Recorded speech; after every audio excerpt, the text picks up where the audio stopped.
In an interesting interview, Total Guitar caught up with Megadeth frontman Dave Mustaine talking about the album he sells, but who's buying, and how he does not like playing certain songs because they contain black magic.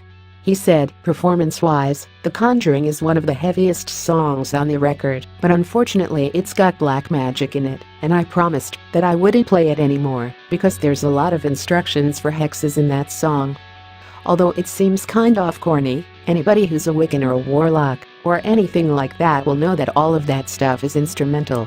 When I got into black magic, I put a couple of spells on people when I was a teenager, and it haunted me forever, and I've had so much torment.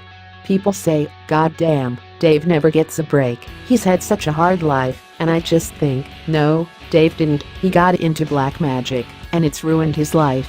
It wasn't that I was a bad guy or that I had a big mouth, it was that I got into witchcraft and black magic, and it's ruined my life.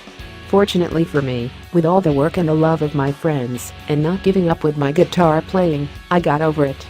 So I look back now and I think, I don't want to play The Conjuring. I look at songs like Black Friday and I think that would be a good song to play, too, but I look at the lyrics, which are about a homicidal madman who goes on a killing spree. Now, the irony of all of this is that I said I wasn't going to play it, but we've got the 25-year anniversary coming up, and people are saying we have to do this record. And I'm thinking that I can't possibly do that and stay true to myself. But I'm sure where there's a will, there's a way. When I first got saved about 10 years ago, I was really scared, and I was basically holding on to anything that I heard in church, or whatever. But as I've grown I've learned a lot and lightened up a lot. And I see people around me doing certain things, and instead of me saying, "Man, you shouldn't do that," I think quietly to myself, "Dude, you don't know what you're doing." It's a huge growth process. Dave Mustaine says that his initial vision for Megadeth was to destroy Metallica. Asked by a fan earlier this year on Twitter what his measure of success was when starting Megadeth and what his vision for the band was, Dave responded, "My measure of success was if I ate that day or not, and my vision was destroy Metallica and stop living in a van. Good thing I got over my animosity for leaving the band. I'm glad we reconciled. Where's the big four shows?" Mustaine was a member of Metallica for less than 2 years, from 1981 to 1983, before being dismissed and replaced by Kirk Hammett. He went on to form Megadeth and achieve worldwide success on his own. Mustaine feuded with the members of Metallica for more than 2 decades before finally patching things up over the last few years. He has jammed with his ex-bandmates on several occasions during Big Four shows and at Metallica's 30th anniversary concerts in 2011. He also recently expressed the struggles he had with escaping Metallica's shadow, saying, "It wasn't easy escaping from Metallica's shadow. It takes effort and energy to get a band off the ground, never mind when you have an enormous band stepping on top of your head every time you get above water."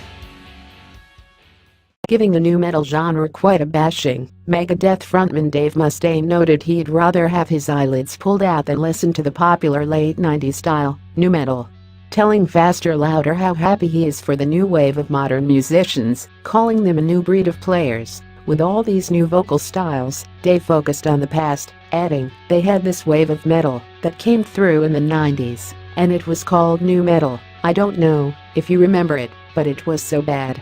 I would have rather had my eyelids pulled out." Asked if it's Limp Bizkit and Linkin Park he's talking about, Mustaine explained, No, I can't even remember their names. Linkin Park, those guys are good at what they do.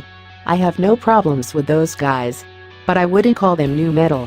Pinpointing the groups he has issues with, he continued, "I'm talking about the bands that wouldn't do guitar solos. Guys who get out there and they do rhythms and stuff but they'd never do a guitar solo. It's like, come on, play a solo." But apparently solos aren't cool. It's just funny, because I come from the school of AC/DC and Led Zeppelin, and man, the riff had to be kick-ass, the lyrics had to make sense, and when it was time for the solo had to rip your face off, Dave said. And hey, I may not be part of the family anymore, right at the forefront, but I'm the crazy uncle. Dave Mustaine also let loose on nu metal bands during an interview with Cry of the Wolf, saying, "During that whole period a couple of years ago, when no one was doing guitar solos, we had a couple of bands go out with us, and I despise them. And the reason they went out with us was because the label said you need to do this. That was the worst part of my career during that whole nu metal thing. You know, there were no solos because the guitar players weren't good enough to do solos. In an interview with the self-proclaimed libertarian Alex Jones on Infowars.com, Megadeth's Dave Mustaine opened up about his thoughts on playing with satanic bands. Dave Mustaine, a born Christian, talked about setting the ground rules on who he would or would not share the stage with. According to him, he said, "If I do play, there's certain things I kind of want to veer away from. I don't want to play with any satanic bands." He narrowed it down a bit further, saying, "I'll play with bands that have darkness in them, because we all have a little darkness in us. Or we wouldn't be human. But guys that are confessed Satanists, I don't really have time for that. I can control my emotions, because I know it's not the sinners, it's the sin." He also talked about his refusal to share the stage with the openly satanic Swedish metal act Dissection at an Israeli festival back in 2005, saying, "The truth of the matter is that when I first had gotten, my life back in order back in 2002, I had made some changes. I had a severe injury to my arm, and when my career had stopped, it made me really take a hard, sideways look at everything. And I figured, you know what, just for now, because I don't really know a lot about what I'm doing, I want to make sure that I don't play with any bands that have junkies in them, because I can't be around, guys that are doing heroin because of the temptation. Mm-hmm. And because, I'm trying to have something in my life that is a power greater than myself so that I'll get myself back in shape. And I don't want to be hanging around with guys that are going to, be dangerous for me spiritually, because I had just decided that, I was going to start following a spiritual path. I figured, I don't want to go back, because I was into witchcraft and black magic and everything like that, so I know about that stuff, and I figured, I'm just going to try and avoid that stuff.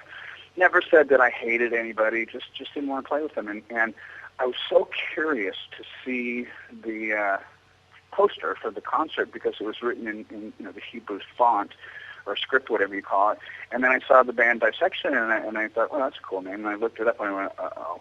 So I told the promoter, I said, look, we can't play. We're not going to play that festival. I never said kick them off. Well, yeah, of course, yeah. That was the promoter's mistake.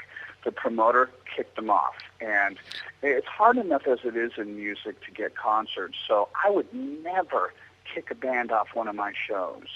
Yeah, I would rather me not do it. And when I said, look, we don't want to do it, they unfortunately harmed that band, regardless whether the guy was a convicted murderer or he was a satanic person. We all have a little bit of darkness in us. Now, I've never killed anybody, killed a couple of guitars, but, I've never killed anybody. And the sad thing is, at the end of the day, the poor guy had committed suicide. So, he was a tortured soul. And I know that for me, the reason that I turned to black magic and witchcraft and stuff like that was I had spiritual abuse, and so many things had been done wrong in my life, and there was so much hypocrisy with the people that had said that they were Christians or whatever, Catholic, whatever, the people in my life.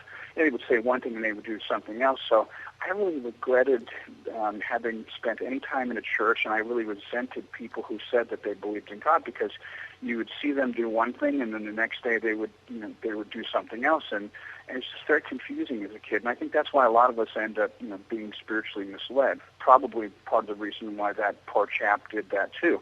But we were supposed to play a show with them in France, and they didn't get kicked off that show. A lot of stuff went around about another band that had a name that was kind of offensive to me. But that's a personal thing. It has nothing to do with the band, their quality of music. Yeah, but you can expect the producer of a show to cancel Megadeth when it's standing right opposed to Dissection or Rotting Christ, because those are little bands, and Megadeth is that's a Megadeth. Huge band. That's Megadeth. So I know, but guys, what you got to understand is my heart for those guys has nothing to do. My decision not to play with them doesn't have anything to do with their value and worth as people, because I'm sure they're probably really great people. Sometimes we name our band stuff to get a reaction out of people, and it's not really who or what we are. And, there are bummers, there are consequences. Naming Megadeth, I can't even tell you how offensive it was. There's a huge radio station in Los Angeles called KLOS, and we had done a song, and after the song was over, they go, and that was a cover of an old Alice Cooper song. Coming up next, they didn't even say our name.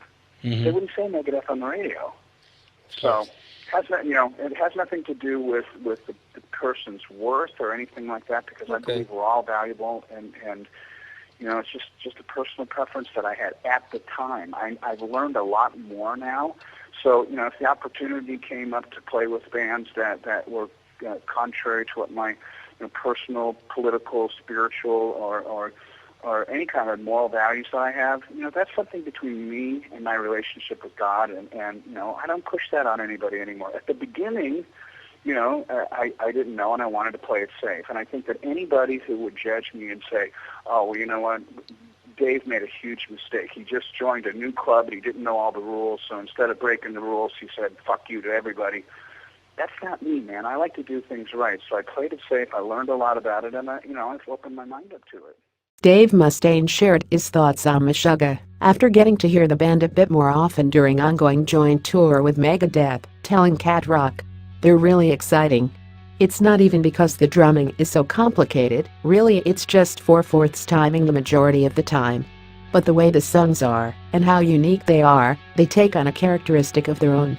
You could so easily get lost trying to follow. What do they call that? Algebra metal or something like that? All these timings and stuff like that. The stuff I listened to growing up, the new wave of British heavy metal. It was straightforward riffing like AC/DC. And then going into Priest and Maiden, and then getting into heavier stuff, Motorhead, Diamond Head, Merciful Fate, everything was straightforward. So having a tour with Megadeth, Meshuggah, Tesseract, and Lil Ake where we have these young exciting bands, it's always really entertaining, because I get to see stuff I never would have been compelled to pick up in a record store. It opens my mind a lot. I remember the first time I took out this really great band called the Dillinger Escape Plan. I couldn't understand it, but I just knew they were really exciting. It's the stuff you don't understand you most often miss out on.